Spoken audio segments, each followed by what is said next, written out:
día de hoy vamos con nuestro capítulo número 3 que le he nombrado Jesús furioso. Jesús furioso, Jesús enojado, Jesús airado. Y quiero empezar preguntando, ¿te has notado que en últimos meses y en esta temporada tan extraña que vivimos, todos estamos demasiado irritables? No nada más soy, gracias a Dios.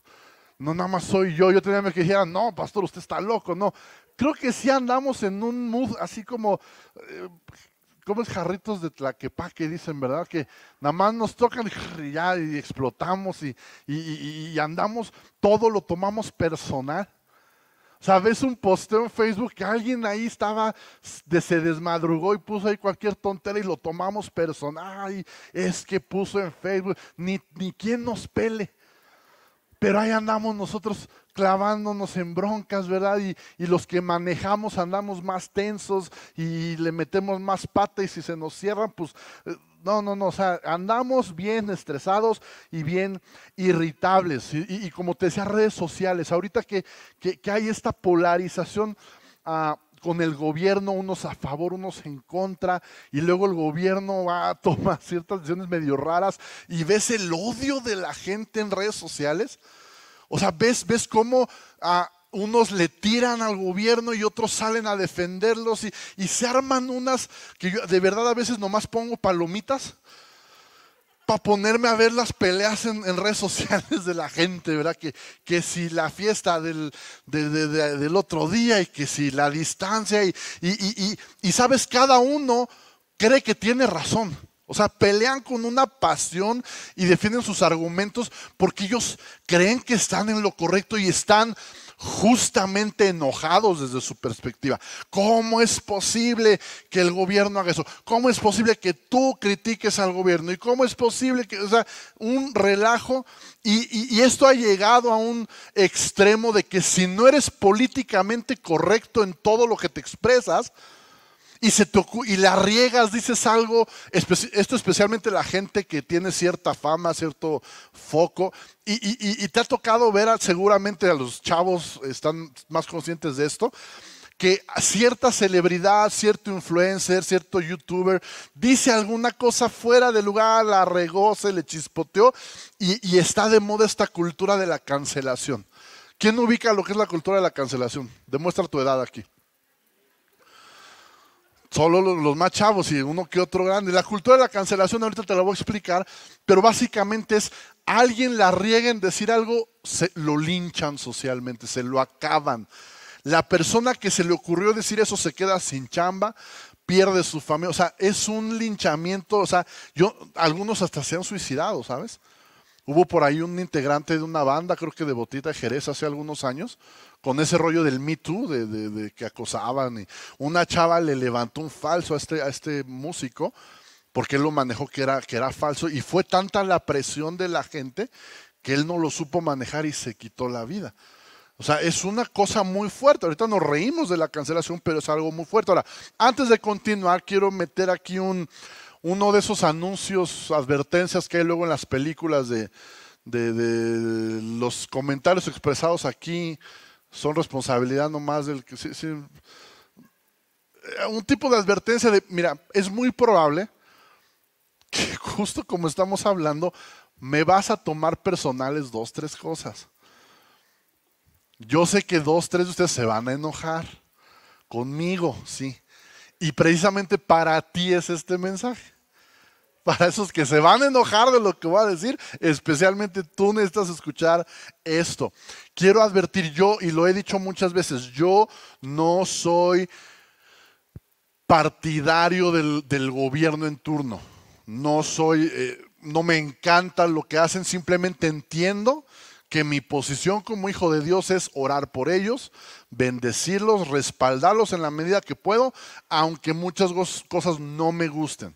¿Ok? No voy, nada de lo que diga aquí es porque yo sea pro nada ni anti nada. Es una postura que yo veo que la Biblia me enseña y que sé que en algunos va a provocar escozor. ¿Ok? Entonces desde ahorita te advierto, vamos a cerrar las puertas, nadie sale. Y bueno, si nosotros pensamos en Jesús Jesús lo vemos siempre como una persona amorosa, ¿verdad? O sea, si pensamos en Jesús, pensamos en su amor, pensamos en su corazón compasivo, pensamos en un Jesús lleno de gracia, que tocaba a los leprosos, que sanaba a los enfermos, que le preocupaban los huérfanos, las viudas, los pobres. Siempre destaca el corazón amoroso de Jesús, pero Jesús también se enojó. Jesús también se enfadó, Jesús también se puso furioso. No nada más un enojo ahí de que ay, estoy molesto, no, se puso furioso al grado de, ahorita lo vamos a leer, muchos ya saben de qué momento estoy hablando, pero el asunto es este: Jesús sí se enojó, Jesús sí se enfureció, pero lo hizo de una manera que honraba a Dios. Ojo con eso. Jesús sí se enojó, de hecho no lo conocemos por sus enojos, lo conocemos por su lado compasivo, amoroso, etcétera. Pero sí se llegó a enojar. Sin embargo, cuando se llegó a enojar, lo hizo de una forma que honró a Dios, de una manera que no deshonró a su Padre. Y la idea es que, mi oración es que la palabra de Dios hoy nos enseñe a ser como Jesús. Que cuando nos enojemos como Jesús, de una manera que honre a Dios. Nadie. Amén. Sí se puede. Mira, vamos a hacer un ejercicio. Sonríe. Yo sé que muchos serán cubrebocas, pero en los ojillos se ve. Sonríe. Algunos ya no se acuerdan. Mira, sonreír es la comisura de tus labios, hazla para arriba. Eso es sonreír. Aunque sea una risa forzada, tú hazle. Ahí en la transmisión, pon carita de feliz, sonrían con emojis en la transmisión. Sonríe. ¿Por qué? Porque a pesar de que es una temporada complicada, creo de corazón que aún hay muchas razones para sonreír. ¿Sí? Aún hay muchas razones para alegrarnos, hay muchas cosas por las cuales agradecer, y eso es algo con lo que quiero empezar y marcar. No importa lo difícil que esté la situación, siempre hay cosas para agradecer a Dios. Y metiéndonos en el tema de el enojo, la ira, la furia, pasa lo mismo que con la ansiedad. Muchos piensan que es pecado.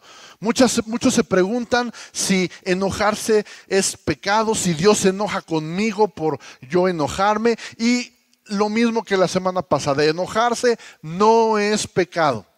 El enojo o la ira, como lo decíamos la semana pasada, puede conducirte rápidamente a un pecado. La ira en sí misma no es pecado. Eso que tú sientes, que tu corazón late rápido y esa rabia, ese enojo, eso es natural. Eso es normal, eso Dios no te lo toma en cuenta como un pecado, a menos que esa ira te lleve a hacer algo malo. Ahí sí ya tendrás que dar cuentas de eso malo que hiciste si te dejas guiar por tu ira. Y yo creo que estarás de acuerdo conmigo en que hoy en día en el mundo hay demasiada ira pecaminosa.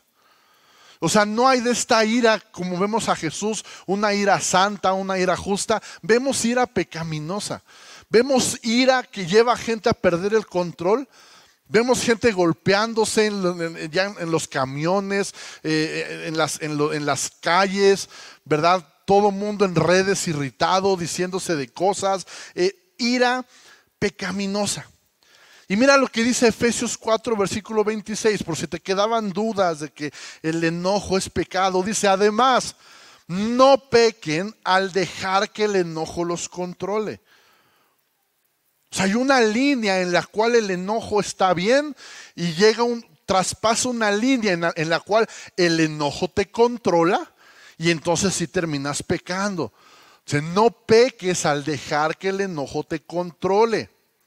Y dice otra cosa bien interesante, que a veces para los casados es bien difícil de cumplir este mandamiento. Dice, no permitan que el sol se ponga mientras siguen enojados. O sea, no te vayas a acostar, no dejes que el día termine y tú enojado.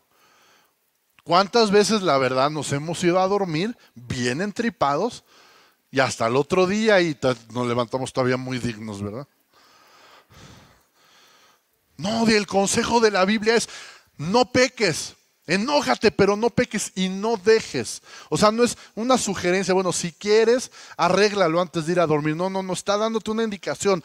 No permitas que el sol se ponga mientras sigues enojado. Y luego dice algo bien importante, porque el enojo da lugar al diablo. A veces estamos bien preocupados de que nuestros hijos vean programas de hechicería, ¿verdad? Y andamos bien preocupados por el Charlie hace algunos años, ¿verdad? Ay, es que pastor, el Charlie, ¿no? Y es que Hotel Transilvania, pastor, me asusta. Ni mis hijos les encanta. O sea, sí digo, no digo que eso sea bueno, pero a veces estamos tan preocupados cerrándole la puerta al diablo en unas áreas cuando somos renojones. Y dice ahí que el enojo da lugar al diablo. Esa palabra, esa frase, da lugar, en el griego original significa, la imagen es esta, una puerta que se está cerrando y alguien pone el pie para que no cierre, ¿sabes? O sea, estás cerrando una puerta y desde afuera, pum, te ponen un pie. Y eso es dar lugar al diablo. Es decir, tu vida, tu casa, tu familia no está totalmente cerrada. Hay una rendija, hay un espacio que el diablo gana cuando tú te enojas pecaminosamente. Dejas que el diablo meta el pie y tiene una entrada a tu vida. Tiene una entrada a tu familia. Lo hemos hablado, Satanás no tiene autoridad sobre los hijos de Dios, ¿verdad? A menos que nosotros se la demos. ¿Cómo se la damos? Una, creyéndole sus mentiras. Número dos, pecando, enojándonos. Ay, pastor, es que en mi casa se oyen ruidos en la noche.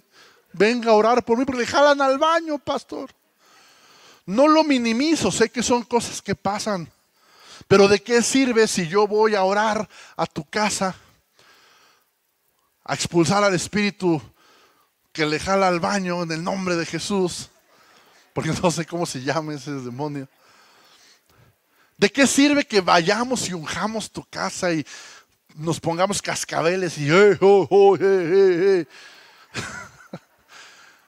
si te la vives enojada con tu esposo?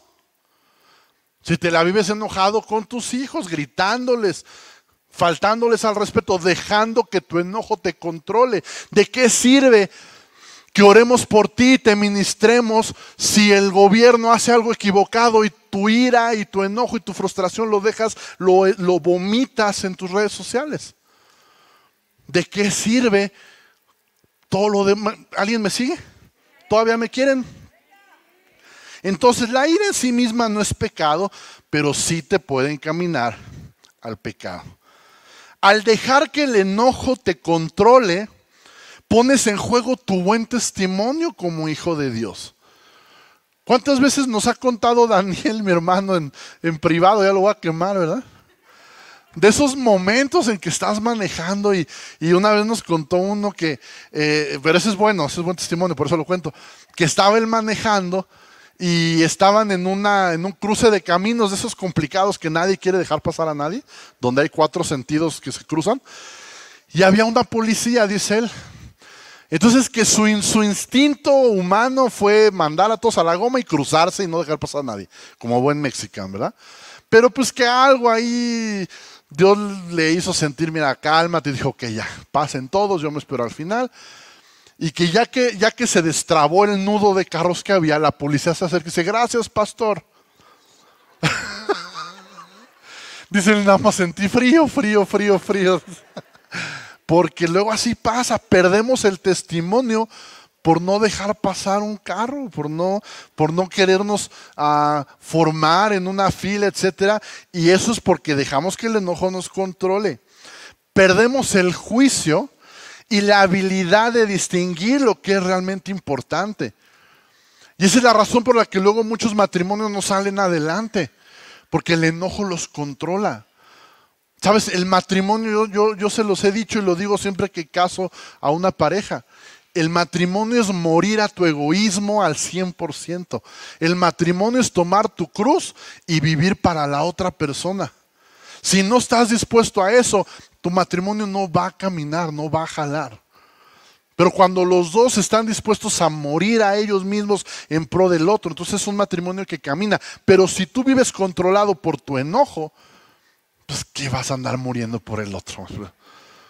Que se muera el otro, ¿no? ¿Cuántas veces lastimamos a nuestros hijos, deterioramos nuestras relaciones porque el enojo nos controla? Entonces quiero que veamos cómo Jesús enfrentó y manejó la ira, el enojo. Jesús va entrando a Jerusalén en esta historia, en este momento de su vida.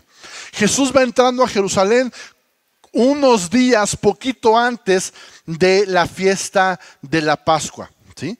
Miles de judíos venían a Jerusalén, no nada más de todo Israel, sino de todos los rincones del Imperio Romano, a presentar sacrificios en el templo. A eso iban. En la Pascua ellos viajaban a Jerusalén, de donde estuvieran, los que podían, e iban a presentar sacrificios en el templo. De hecho, el historiador Josefo, uno de los historiadores más exactos y con más información acerca de la historia de los judíos, dice que normalmente en Jerusalén había unas 40,000 personas, judíos. Había unos 40,000 judíos. En Pascua llegaban a haber 250,000. Esa era la cantidad de gente que llegaba de todos lados del imperio. Entonces imagínate, Jerusalén era como ir al centro en fin de semana a la 1 de la tarde, ¿no? O ir al Zócalo el 16 de septiembre. Así se sentía Jerusalén en aquel tiempo. Entonces Jesús va a Jerusalén, entra a Jerusalén, pero es la última semana de su vida y él lo sabe. Jesús sabe que ya le quedan días en su plan aquí en la tierra, en su propósito, y obviamente Jesús seguramente estaba un poco sensible, seguramente Jesús estaba un poco tenso. Si yo veo que se saca de onda, lo voy a entender. Si yo veo que Jesús como que explota, lo voy a entender. ¿Por qué? Porque Él sabe que le quedan pocos días de vida. ¿Ok? ¿Vamos bien hasta ahí?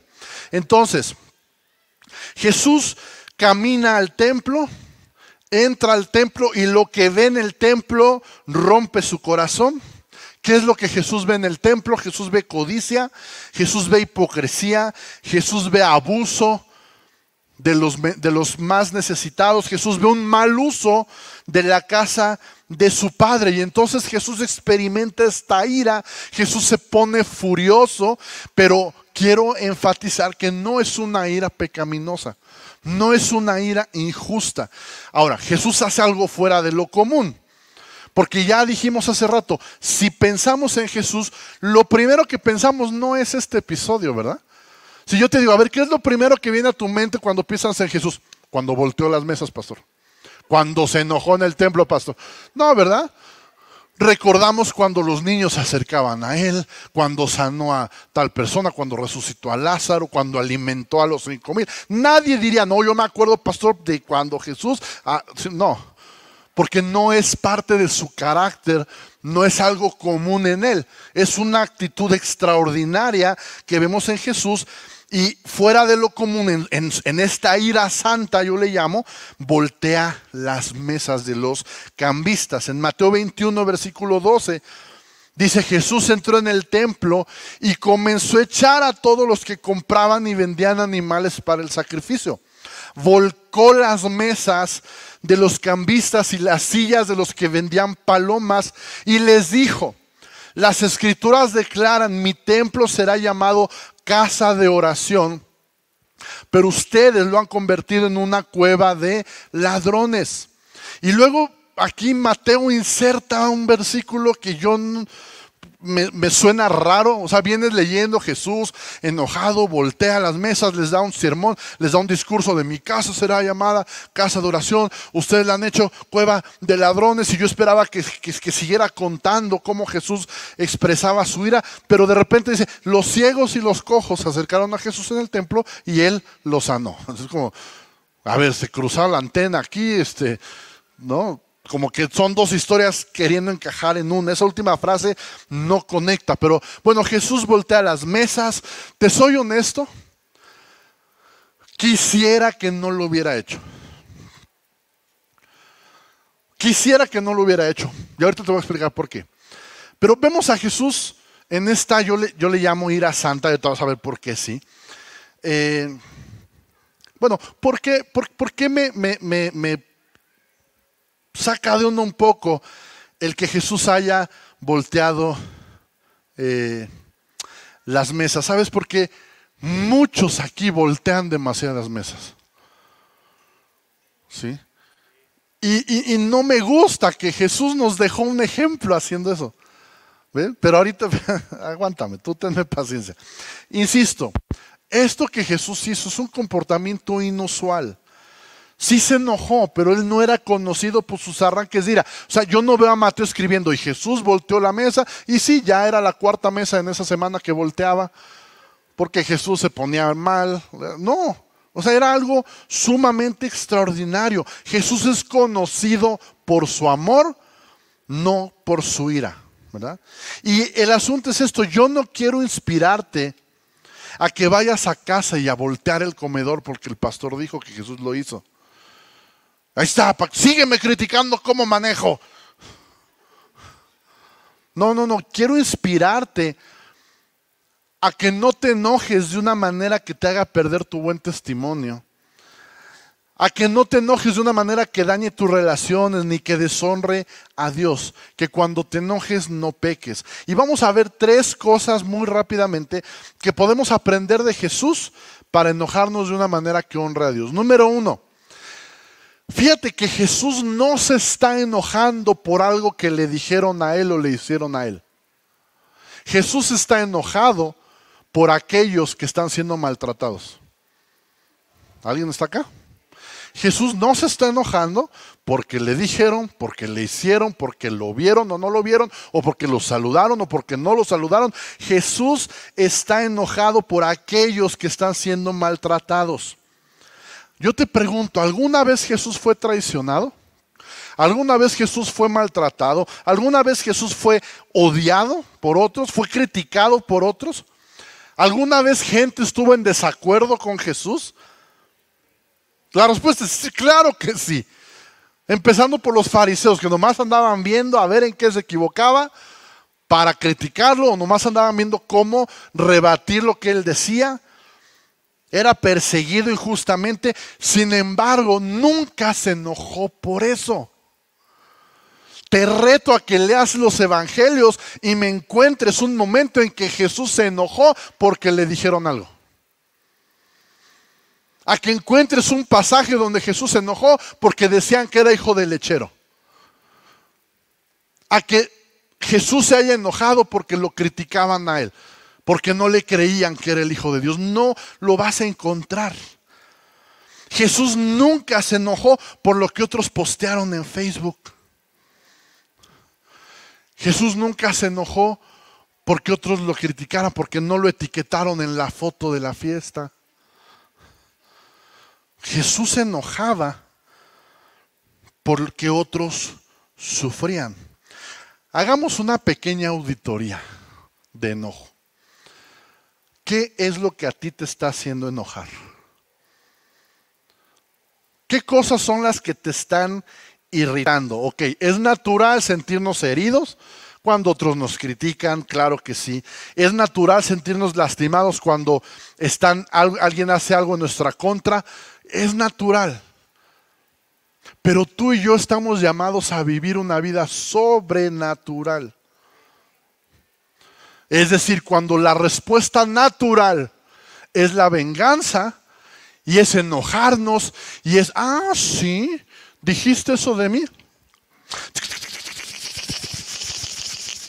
¡Pum! A ver, respóndeme eso. ¿Sí la respondió? No. Somos llamados a cuando es natural la venganza, entonces nosotros bendecimos. Cuando es natural regresar el guamazo, nosotros perdonamos, nosotros amamos. ¿Sabes por qué? Porque nosotros fuimos perdonados. Porque nosotros fuimos amados. Jesús se enoja por aquellos que son maltratados. Nos está hablando de lo que ocurre en el templo. Y quiero que entiendas qué es lo que molestó a Jesús. ¿Por qué Jesús se puso furioso?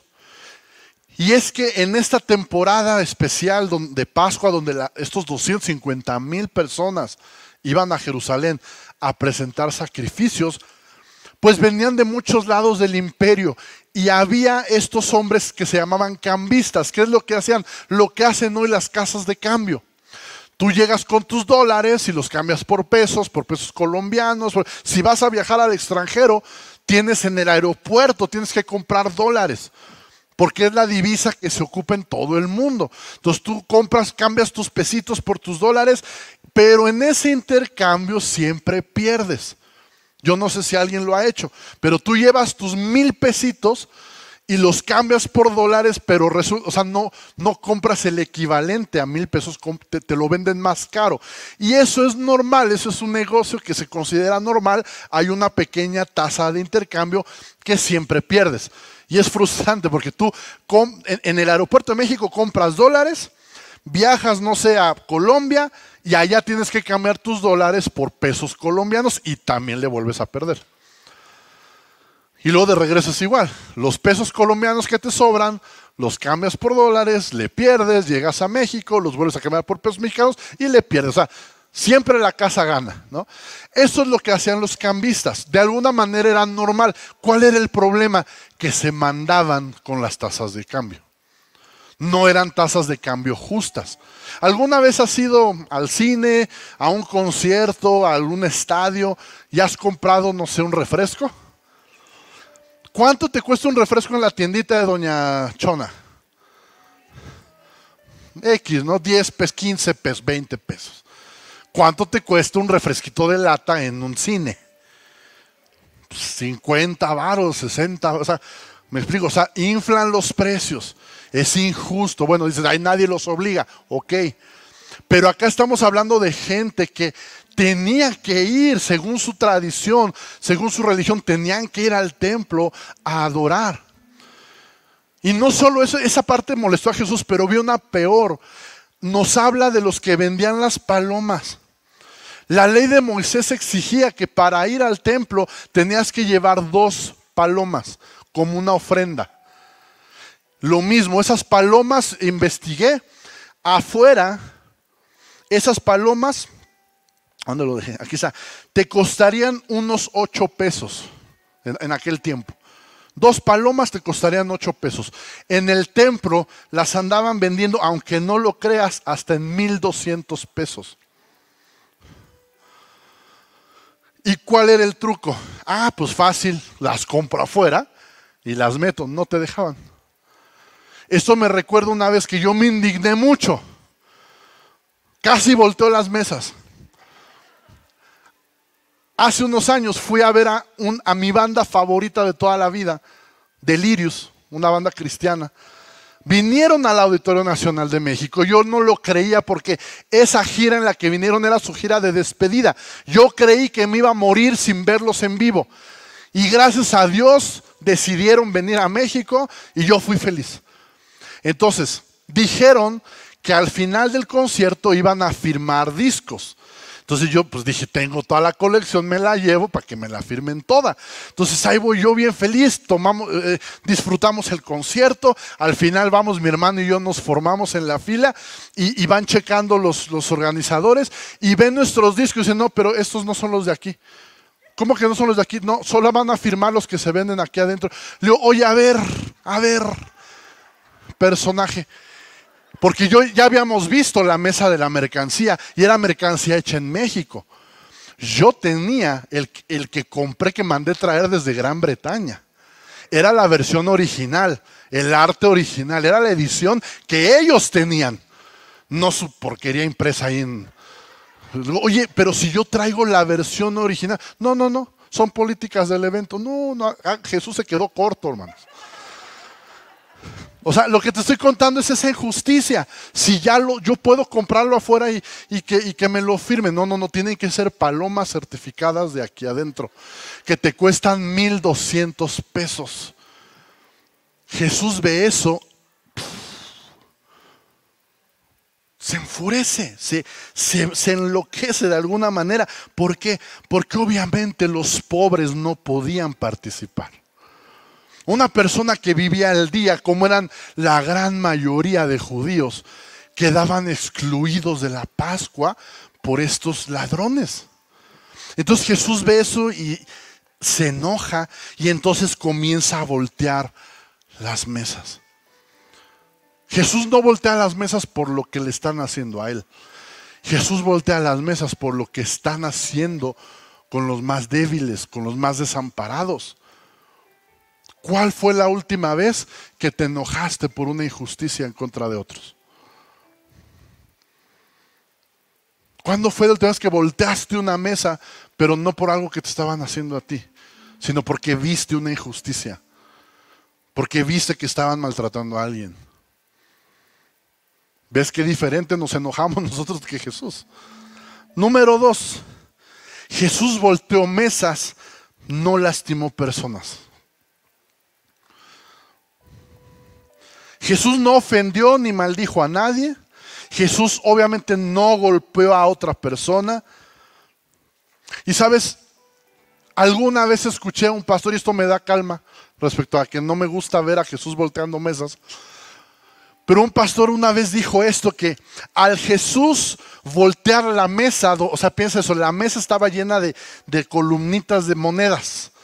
Ahí es donde tenían las monedas estos bárbaros y ahí agarraban y daban cambio. Entonces Jesús, al voltear esas mesas, de alguna manera estaba echando a tierra el sistema corrupto, hipócrita del templo.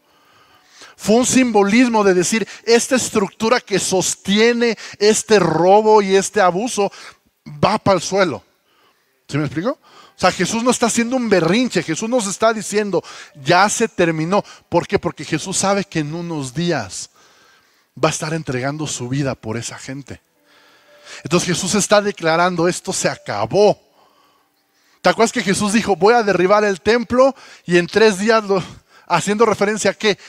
A Él mismo, a su muerte, a su destrucción física, y que en 3 días iba a resucitar. Jesús voltea las mesas en una señal de todo este sistema de sacrificios que se ha corrompido, se acaba.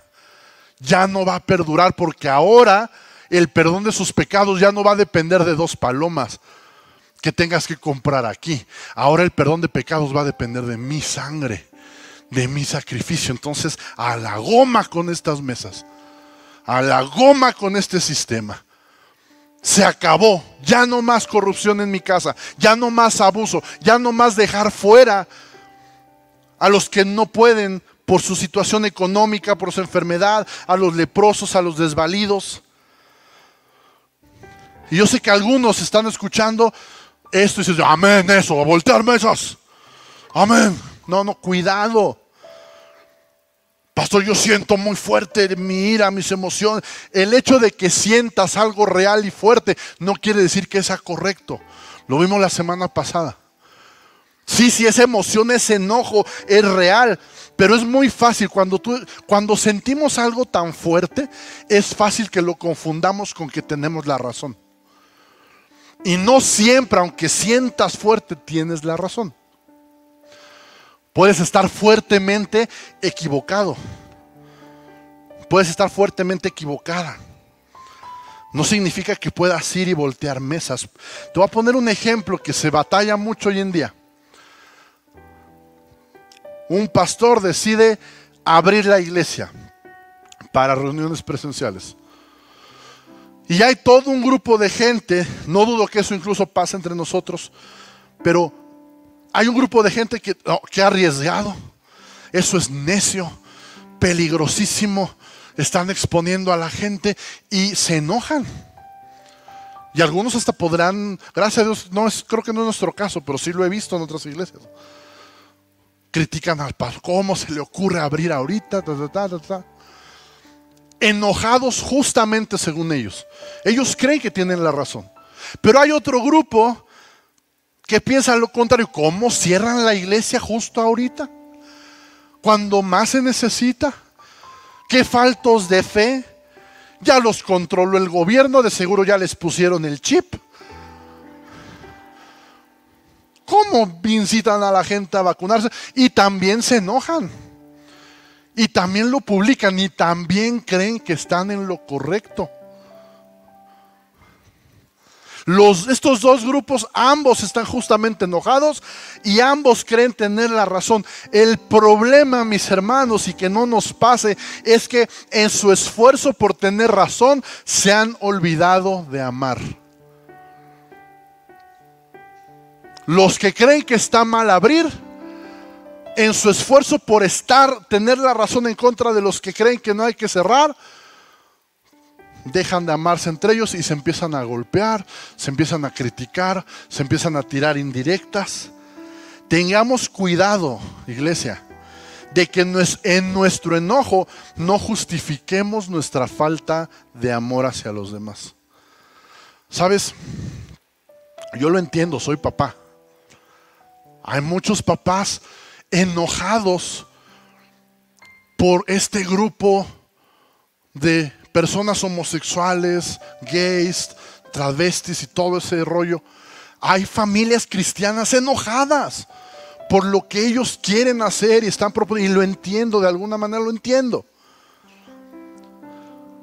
Pero no caigamos que en nuestro afán de tener la razón, dejemos de mostrar amor a esas personas.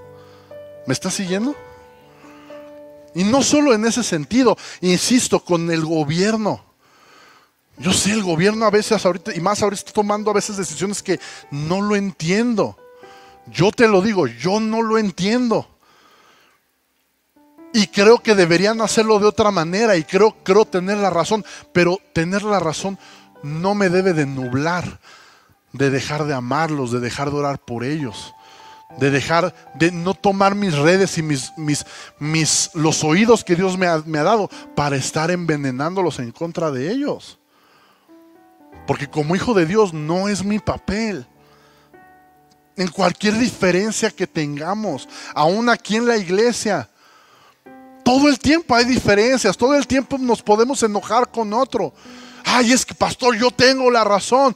Le dije que se tenía que estacionar acá y por eso se estacionó acá. Yo sé, a lo mejor tienes razón. Pero no somos llamados a tener la razón. Nuestro llamado es amar a los demás. ¿Sabes? Yo no leo a Pablo diciendo, y estas tres cosas prevalecerán: la fe, la esperanza y tener la razón. Y la mayor de estas es tener la razón. No, ¿qué dice Pablo? Permanecerán la fe, la esperanza y él. Y el mayor es, ¿dónde está que tenemos que tener la razón en todo? ¿Te das cuenta?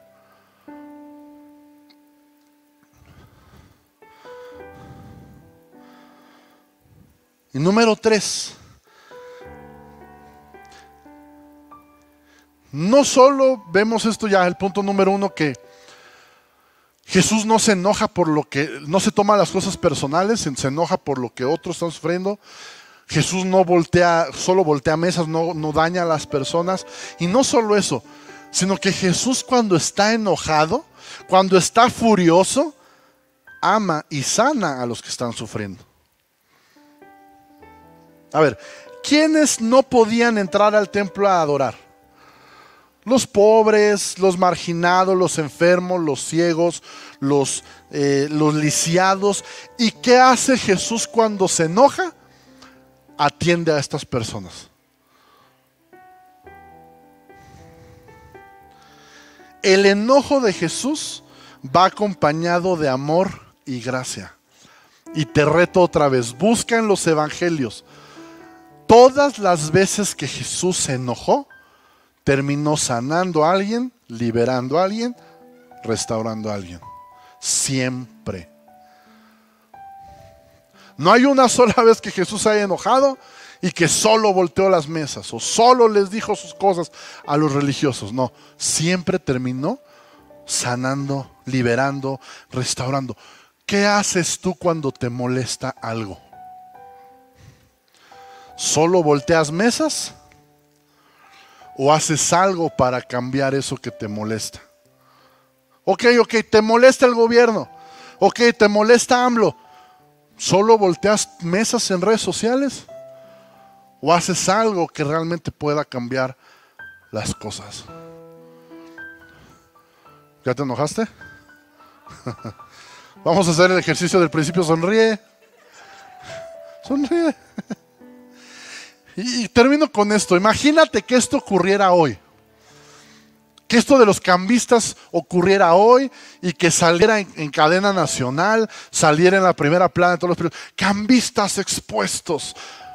Robo en el templo. No sé, ya sabes cómo son así bien amarillistas, ¿no? Los cacharon infraganti, no sé, ¿no? Jesús voltea mesas. No, imagínate el anuncio que quieras. Es trending topic en Twitter. Todo el mundo está hablando de eso. Hay hashtag, se queda en el cambio, ¿verdad? ¿Qué ocurriría si esto fuera así a nivel nacional, en Twitter, en redes? Lo que hablamos al principio, los cancelarían. O sea, todo el mundo se iría en contra de ellos. Esto de la cultura de la cancelación, te lo decía, es algún político, famoso, youtuber, incluso puede ser cualquier persona que diga algo incorrecto, que incorrecto según lo que hoy es políticamente correcto allá afuera, ¿no? O sea, dicen alguna cosa que no cuadra con lo que la gente quiere oír y entonces todos se van sobre ellos y los destazan, los destrozan. Gente pierde sus carreras, sus familias, sus trabajos por una cancelación. No importa si la persona pudo haber sido fiel, pudo haber sido atinado, trabajador 20 años, no importa. Una mala expresión y se los acaban. Piensa en aquellos que lastimaron o maltrataron a Jesús. Los fariseos, me viene a la mente Pilatos, Herodes. ¿Quién más defraudó a Jesús? Judas, el mismo Pedro, ¿verdad?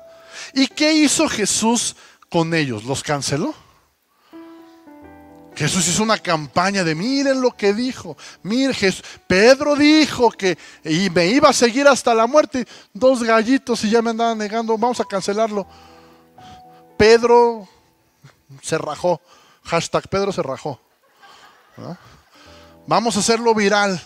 El video, alguien saque el video de cuando Pedro está negando y lo suben y se hace viral. ¿Qué hizo Jesús? No los canceló. Todos ellos estaban equivocados. Hablando de tener la razón. Sabes, el hecho que estés equivocado no significa que estás cancelado. Yo estoy agradecido, ¿sabes de qué? De que tengo un Dios que no me canceló. ¿Y a qué me refiero? Que cuando me equivoqué, cuando pequé contra Él, cuando hice mal, no solo no me canceló, canceló mi pecado. Ese sí lo canceló. Ese sí lo borró, lo destazó, lo desapareció, pero a mí no me canceló. A mí me perdonó y me sigue perdonando.